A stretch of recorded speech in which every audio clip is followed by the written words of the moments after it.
नमस्कार साथियों, स्वागत है आपका भी इंटर 24 यूट्यूब चैनल पर बहुत बहुत। साथियों, एक क्वेश्चन आ रहा था बहुत ज़्यादा। मेरे से बहुत लोग पूछते हैं कि आजकल जो देख रहे हैं वही विदेश भागने की कोशिश कर रहा है, कारण क्या है? कोई यूरोप में सेट हो रहा है, कोई दुबई में सेट हो रहा है, कोई कहीं सेट हो रहा है, जबकि अच्छे अच्छे नेशनलिस्ट जिन लोगों को देश से प्यार है उसके बाद भी वो क्यों जा रहे हैं? ये बहुत ही उलझाने वाला सवाल है। दरअसल जो कुछ तो है जो टैक्स से परेशान, क्योंकि भारत का जो टैक्स सिस्टम है ना, वो बड़ा पेचीदा है। अगर आपको 1 करोड़ रुपए का लॉस हो जाए तो भैया सरकार बोलेगी तुम जानो, तुम्हारा काम जाने, हम नहीं जानते। और अगर गलती से तुमने 1 करोड़ रुपए कहीं से कमा लिए तो सरकार बोलेगी 30 लाख इधर ले आओ और 18% की जीएसटी, बाकी के बचे 52 करोड़ तुम्हारे। बावन मतलब 52 लाख रुपए तुम्हारे। अल्टीमेटली उसने कमाए कितने थे? उसने कमाए थे 1 करोड़। अब उसके हाथ में कितने आए? अगर उन्होंने कुछ भी व्यापार किया होगा, कुछ भी करा, मान लो 18% का जीएसटी घुस गया और 30% वो टैक्स लैब में आ गया, तो फिर 30 लाख सरकार ने मोटा मोटा ले लिया, बचे उसके हाथ में 52 लाख रुपया। तो एक तो ये भी कारण है कि जो लोग बाग है ना, इससे भी परेशान हो गए यार, कहना कोई मतलब की बात तो है नहीं, जितना कमाते। और जब तुम 1 करोड़ की बात कर रहा हूँ मैं ज्यादातर, हालांकि अगर हमारे भारत की बात करोगे ना, कि पर कैपिटा इनकम तो बहुत कम है, $2800 पर कैपिटा इनकम है। जो अनुमानित आप लोगों को, तो 2800 का मतलब होगा 9 दूनी 18 और 8 का मतलब होगा 9 दूनी 27, 9 18 9 27, तो लगभग 2.5 लाख रुपए एनम। सरकार ये चाहती है कि इसको पर कैपिटा इनकम को एटलीस्ट $5000 तो ले जाया जाए, प्रति व्यक्ति आए। अगर हम चीन की बात करें तो चीन में प्रति व्यक्ति आए $14,000 है, तो काफी हमसे आगे है। ये क्या कहता है? देखो, जब कोई व्यक्ति कमाता है तो खर्च भी करता है, तो जाहिर सी बात है वो जीडीपी में इंक्लूड होता है। तो पहली बात तो ये है कि भारत का पर कैपिटा इनकम बहुत कम है। कारण ये है कि भाई ये स्किल की कमी है। आज भी कोई बच्चा पढ़ने के बाद व्यापार की सोच ही नहीं रहा। उसको दो ही नौकरी समझ में आती है, तो बेल्ट की नौकरी और या फिर वैसी कोई नौकरी। बोला क्या करेगा? बोला मैं सोच रहा है यार पुलिस में चला जाऊँ। क्या करेगा? उस या कुछ ज्यादा पढ़ेगा तो बोलेगा मैं यूपीएससी की तैयारी करूंगा। और यूपीएससी का जो सक्सेस रेशियो है ना, वो मतलब 99.9% है। अगर 1,000 बच्चे फॉर्म भरते हैं ना, तो 1,000 में से एक बच्चा सिलेक्शन होता है। तो सक्सेस रेट कितना हुआ? 1% का। लेकिन सब लगे हैं उसी चूहा दौड़ में। कोई ना तो अपनी कोई बिजनेस डालने की कोशिश करता, क्योंकि उसके पीछे रिस्क चाहिए, और रिस्क कोई लेना नहीं चाहता।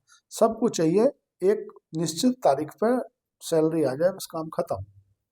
और उस लेवल का हम कमाते नहीं कि जो हम टैक्स की चिंता करें। ज्यादातर जो लोग हैं ना, आईटी का अगर कोई व्यक्ति नौकरी कर रहा है ना, तो उसकी 30,000 से 35,000 के आसपास बेसिक सैलरी लगती है। और आईटी में तो जो एंथ्रोपिक एआई ने टूल बनाया है, इसके चलते और घबराहट हो रही है कि क्या एआई के आने से आईटी में हायरिंग होगी कि नहीं होगी। अभी अमेजोन ने एक डाटा पेश किया था जिसमें अमेजोन ने 30,000 लोगों को नौकरी से निकाला था। आज हमारे यहाँ जो गिग वर्कर है ना, जो छोटे वर्कर है ना, उनकी सैलरी पता है कितनी है? बेसिक सैलरी 10 12 15 हजार रुपए। कैसे गुजारा करता होगा 10 15 हजार रुपये? तो स्किल की कमी है, कुछ निकल भी जाते। एक तो दूसरा, हमारे यहाँ पर जो वायु प्रदूषण है, AQI। अब सोचो, अंग्रेजों ने उस समय पे AQI का लेवल ही 400 500 रखा था। आपको मालूम है, नॉर्वे, फिनलैंड, डेनमार्क, जर्मनी, यहाँ पे जो AQI है ना, एयर क्वालिटी इंडेक्स, जब 10 के ऊपर पहुंच जाता है ना, तो ये टेंशन लेने लगते हैं कि क्या होगा। हवा के अंदर बहुत ज्यादा गुणवत्ता खराब है, प्रदूषण है। हेल्थ केयर, भारत बल्कि अगर फॉरेन की बात करें तो हेल्थ केयर बिल्कुल फ्री है। और अगर उम्र आपकी 60 साल से ऊपर है तो आपके लिए पूरे भारत में कहीं घूमो, जो जिसको हम बोलते हैं ना ट्रांसपोर्टेशन, वो फ्री है। चाहे आप बस में जाओ, ट्रेन में जाओ, जिसमें मर्जी उसमें जाओ, फ्री है। कारण ये कि वहाँ की सरकार जो वर्ल्ड क्लास का टैक्स लेती है ना, उसको खर्चा करती है अपनी आम जनता के लिए। यहाँ पे जो पैसा लिया जाता है वो भंडारों में, रैलियों में और हिंदू मुस्लिम में खर्च होता है। चाहे वो कांग्रेस रही हो, चाहे वो समाजवादी पार्टी रही हो, चाहे वो भाजपा रही हो। अब भाजपा काल में थोड़ा सा सुधार हुआ है, आयुष्मान कार्ड बना है, या मतलब काफी इतना हद तक नहीं सुधरा, लेकिन एक एयर क्वालिटी इंडेक्स जो है ना भारत का, जब जो हमारा सुप्रीम कोर्ट है, उसे हस्तक्षेप करना पड़ जाता है बीच में आके कि यार भैया तुम एक काम करो, ओड इन वन लागू कर दो, कि एक दिन एक नंबर की गाड़ी चलेंगी, एक दिन एक नंबर की गाड़ी चलेंगी, और ज़्यादातर लोगों को बोल दो कि आप कहाँ जाओगे, छुट्टी पे, आप वर्क फ्रॉम होम करोगे, अपने घर से काम करोगे। इसका मतलब क्या हुआ? मतलब इसका सीधा है कि भाई ये चीज़ जान रहे हैं यहाँ भी कि जो हवा के अंदर गुणवत्ता है वो खत्म होती जा रही है, क्योंकि जिस हिसाब से भारत के अंदर जनसंख्या का घनत्व है ना, घनत्व मतलब ऐसा समझ लो, आप खेत में रह रहे हो, आपके चारों तरफ पेड़ है, आप 10 साल ऑटोमेटिक ही ज़्यादा जियोगे, क्योंकि जो हमारे फेफड़े हैं ना, शरीर के अंदर जो गुर्दे में मशीन पसीन लगी है ना, हार्ट है, किडनी है, ये सब चलती तो हवा से, ऑक्सीजन से ही है ना। जब तुम ऑक्सीजन ही खराब लोगे, ऐसा एक रिसर्च में पाया गया है कि जो दिल्ली का आदमी है ना, वो जितनी सांस लेने से उसके फेफड़े खराब हो रहे हैं ना, मतलब औसतन आयु उसकी 5 साल घट गई, औसतन। और हो क्या रहा है, हम उसके बाद में भी पुरानी जल रही, इसलिए जैसे वायु प्रदूषण हो रहा, और इन वन लागू कर दो, मतलब मेन मुद्दे पे नहीं जा रही। सबसे पहले सरकार, अभी अभी सरकार को देखो क्या, कहाँ गलती कर रही है सरकार, आप मोटे मोटी बात समझना। सरकार का जो इंडिविजुअल टैक्स है ना, इंडिविजुअल टैक्स मतलब जो सरकार इनकम टैक्स के माध्यम से पैसा जुटाती है, और जो सरकार कॉर्पोरेट टैक्स के माध्यम से पैसा को जुटाती है, उनमें आधे का फर्क है। आपको पता है इंडिविजुअल टैक्स कितना? 36%। और जो सरकार कॉर्पोरेट टैक्स लेती है वो 18% लेती है। ऐसा मतलब नहीं है, अगर सरकार की कमाई 100 रुपये माने आप, तो आप ये मानो ना कि 100 रुपये अगर सरकार की कमाई है, तो उसमें से सरकार को कहाँ से कितना पैसा आता है? तो 18% कहाँ से आता है? कॉर्पोरेट टैक्स से, और 36% आता है इंडिविजुअल टैक्स से। इंडिविजुअल टैक्स में आप इनकम टैक्स को ले लो और जीएसटी को ले लो। तो इसका मतलब जब सरकार को कॉर्पोरेट टैक्स को बढ़ाना पड़ेगा, क्योंकि जिस समय सरकार ने इनका कॉर्पोरेट टैक्स कम किया था 2019 में, उस समय देश के अंदर मैन्युफैक्चरिंग की जो ग्रोथ थी ना, वो 16% की थी। मतलब जो हिस्सा था मैन्युफैक्चरिंग का, आज भी 16% का है। बीच में तो ऐसा हुआ कम भी हो गई थी। और ऐसा नहीं, इन कंपनियों ने जो कॉर्पोरेट टैक्स कम हुआ, इससे जो इन कंपनियों की बैलेंस शीट पर इम्पैक्ट हुआ, ये जो कंपनी को प्रॉफिट हुआ ना, वो प्रॉफिट इन्होंने कंपनी के वर्करों में डिस्ट्रीब्यूट नहीं किया कि आप हम आपकी सैलरी बढ़ाते हैं। अगर कोई कंपनी 1 लाख करोड़ का धंधा करती है और उसको पहले मान लो मोटा मोटी 35% का टैक्स देना पड़ रहा था, तो उसे 35 करोड़ देने पड़ रहे थे, अब मान लो उसे घटकर 18, मोटा मोटा समझ लो 18 20% का, अगर हालांकि 20 है नहीं तो 25%, अगर उसे 10 करोड़ का नेट प्रॉफिट हुआ, तो 10 करोड़ रुपए उसने अपने वर्करों में नहीं बांटे कि मैं इनकी सैलरी बढ़ा देती हूँ। अल्टीमेटली किया क्यों गया था कि भाई जिससे जो वर्कर है ना, जिनके पर कैपिटा इनकम बढ़ाने के लिए, कि भारत का प्रति व्यक्ति आय वो बढ़े। कैसे बढ़ेगा? कि इन कंपनियों के प्रॉफिट बढ़े। कैसे बढ़ेंगे? कि सरकार ने बोला कि आप हम अपना हिस्सा कम कर देते हैं, जिसे हम कॉर्पोरेट टैक्स बोलते हैं। लेकिन हुआ क्या? कुछ नहीं। कारण कारण है भारत के अंदर स्किल ना होना। स्किल नहीं होना क्या मतलब है? अरे यार, मैं अगर कोई नौकरी 10,000 महीना कर रहा हूँ, तो मैंने बोला मेरी नौकरी को 15,000 की करो, नहीं तो मैं नहीं करूंगा।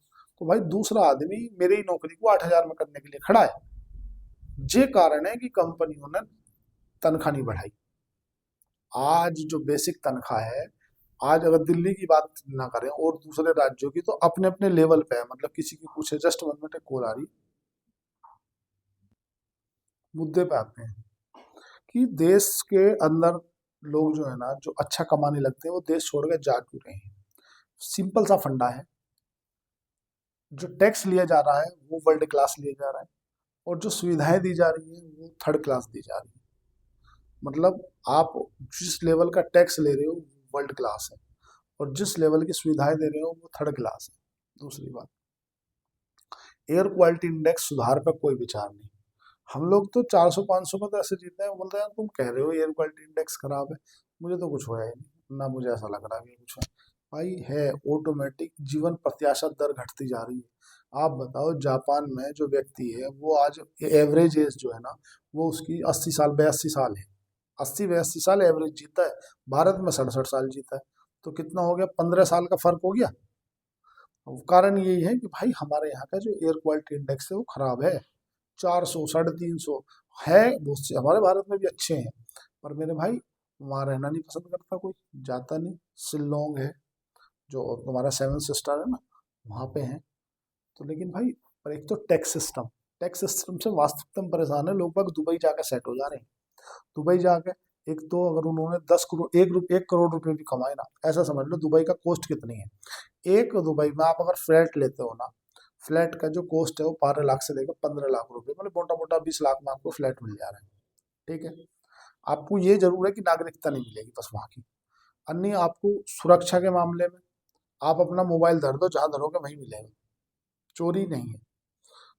कहने का मतलब ये है, अगर आप स्टॉक मार्केट में काम करते हो और आपको वहां जाने के बाद आप भारत के शेयर बाजार में पैसा लगाते हो, तो आप एनआरआई की कैटेगरी में आओगे, आपसे भी नहीं सरकार टैक्स लेगी, और जो आप वहां कमाओगे उस पर भी टैक्स लिया जाएगा।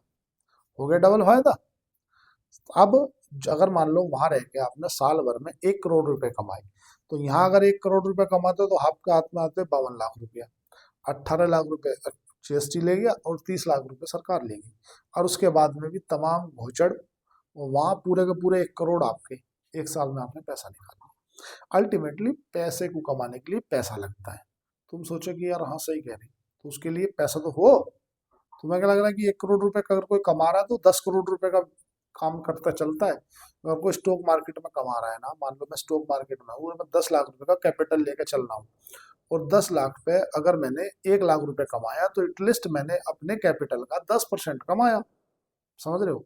तो जाहिर सी बात है, जो व्यक्ति साल के 1 करोड़ रुपए कमाएगा, वो अगर स्टॉक मार्केट की बात करें तो 10 करोड़ रुपए लगा के वो अगर 1 करोड़ कमाता है या 1.5 करोड़ कमाता है, तो उसमें जो सिक्योरिटी ट्रांजेक्शन टैक्स है, जो गवर्नमेंट की फीस है, वो तो है ना भैया, वो सरकार को ही जा रही है। तो इसीलिए सरकार को इस तरफ ध्यान देना चाहिए आज की डेट में। ना तो सरकार एयर क्वालिटी इंडेक्स सुधारने पर कुछ काम कर रही है, भाई देश के अंदर की जो वायु गुणवत्ता है वो सुधर जाए, कुछ भी नहीं। ना सरकार एफडीआई के ऊपर काम कर रही है जिससे देश के अंदर फॉरेन डायरेक्ट इन्वेस्टमेंट आए, कुछ भी नहीं। एआई के लिए कुछ नहीं, आज भी हम सिकंदर बच्चों को पढ़ा रहे, सिकंदर महान था, अकबर ने युद्ध लड़ लिया, हुमायूं ने युद्ध लड़ लिया। अरे युद्ध लड़ लिया ठीक है, अब इन बच्चों को एआई सिखाओ, मशीन लर्निंग सिखाओ, अब इन्हें कंप्यूटर क्लास कंपलसरी करो 5वीं तक। लेकिन कहाँ से करेंगे, तुम्हारे पास में बजट नहीं है। अगर आप बजट ज्यादा रखोगे तो एटलीस्ट आप अपने जो 5वीं क्लास तक के जो प्राइमरी स्कूल है उनमें बच्चों को कंप्यूटर का जो बेसिक ज्ञान है वो तो दे सकते हो। लेकिन आप खर्चा नहीं करना, खर्चा करना आपको फ्री सब्सिडी पे, खर्चा करना आपको फ्री की रेवड़ी पे। नहीं करोगे तो अगली बार चुनाव नहीं जीत पाओगे मेरे भाई। जो ज्यादा से ज्यादा जो लोग हैं ना, जो पैसे कमाने वाले लोग हैं, ऐसे में कई बार देख लिया, लोग बोलते हैं यार भैया फलाना आदमी तो इतने कमाता तो दुबई सेट हो गया। भाई सेट तो होगा ही, यहाँ का टैक्स सिस्टम ही ऐसा खराब है। जब एसटीटी इम्प्लीमेंट हुआ था ना, जब पी चिदम्बरम लाए थे सबसे पहले जो सिक्योरिटी ट्रांजेक्शन टैक्स है, ये क्यों लाया गया था कि पहले जो एसटीटी मतलब long term capital gains tax है उसे जीरो किया गया था, तब एसटीटी लाया गया था। और इन्होंने लॉन्ग टर्म कैपिटल गेंस को भी घुसोड़ दिया और एसटीटी को भी घुसोड़ दिया। और अब अगर जो लेवरेज पर काम कर भी रहे थे मार्जिन ट्रेडिंग फंडिंग पे, उनको रोक लगाते हुए और एक रस्सी खींच दी। किसने? आरबीआई ने। कि जो ब्रोकर है ना, वो ब्रोकर अब सस्ता लोन नहीं ले पाएंगे। अगर सस्ता लोन नहीं ले पाएंगे तो मेरे भाई लिक्विडिटी कम हो जाएगी। लिक्विडिटी कम हो जाएगी तो वही वाली बात हो जाएगी जो 2000 में होती थी। क्या होता था, आपने कोई शेयर 100 रुपए पे लिया और वो 99 98 102, 99 98 102, आप साल भर में 5% का रिटर्न देखते थे उसमें कि यार वो 105 हो गया, साल भर पहले लिया था। क्यों हुआ? क्योंकि वोल्टिलिटी नहीं है, मतलब वॉल्यूम नहीं है। वॉल्यूम क्यों नहीं है? क्योंकि भैया सबके अपने कैश की पोजीशन है, एमटीएफ की पोजीशन ही नहीं। जब किसी जगह से तुम तरलता सोख लोगे, जैसे बैंक है, जब आरबीआई बैंकों पर नकेल कसता है तो क्या करता है, वो बैंकों को बॉन्ड दे देता है, वहां से पैसा उठा लेता है। अब बैंकों के पास में लिक्विडिटी बची नहीं, पैसा बचा नहीं, और जब पैसा नहीं बचा तो तुम लोन मांगने जाओ, बैंक डाक पे 3 5 बताता है तुम्हें, अरे है ही नहीं, कहाँ है फलाना टिमकाना। अल्टीमेटली बैंक की जो तरलता है वो आरबीआई ने सोख ली। कैसे सोख ली?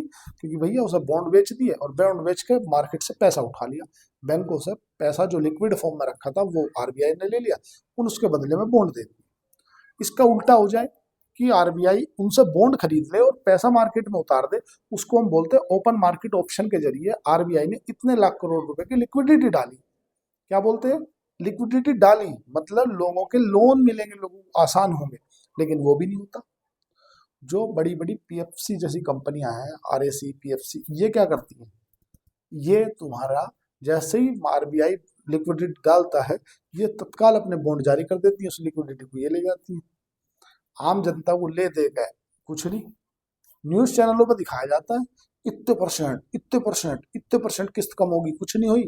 क्योंकि जो आपकी किस्त लागू होती है ना, किस्त का जो रेशो बनता है ना, वो भारत की 10 साल की बॉन्ड यील्ड पे बनता है। और आपकी 10 साल की बॉन्ड यील्ड कितनी है मेरे भाई? जितने की आरबीआई की पहले थी ना 6.2% के आसपास, अब होगी 6.8% के आसपास। मतलब लिक्विडिटी बढ़ गई मेरे भाई। पहले आपको 6.25% पर 10 साल के लिए बॉन्ड जारी कर रहे थे तो आपको पैसा मिल रहा था, लेकिन वही पैसा जब आरबीआई ने ब्याज दरें घटा दी तो अब आपको बॉन्ड मार्केट से 6.25% पे मिल रहा है। तो जो आपका ईएमआई कन्वर्ट होगी ना, जो ईएमआई आपकी लगाई जाएगी ना, वो लगाई जाएगी कितने साल पे? वो लगाई जाएगी 10 साल की बॉन्ड यील्ड पे। लेकिन 10 साल की बॉन्ड यील्ड तो बढ़ गई तो भाई तुम्हारी ईएमआई बढ़ेगी, कम थोड़ी होगी। और तुम बोल रहे हैं कि यार आज तक वाले दोनों बता रहे थे कम होगी। मेरे भाई ऐसा ना है, होता कुछ हो रहा, दिखता कुछ हो रहा है। ये पैसे का चक्कर है बाबू भैया, पैसे का। तो उम्मीद करता हूँ आज अच्छी लगी होगी वीडियो। आज के लिए इतना ही। चैनल को लाइक करें, सब्सक्राइब करें, कमेंट करें। धन्यवाद, थैंक यू।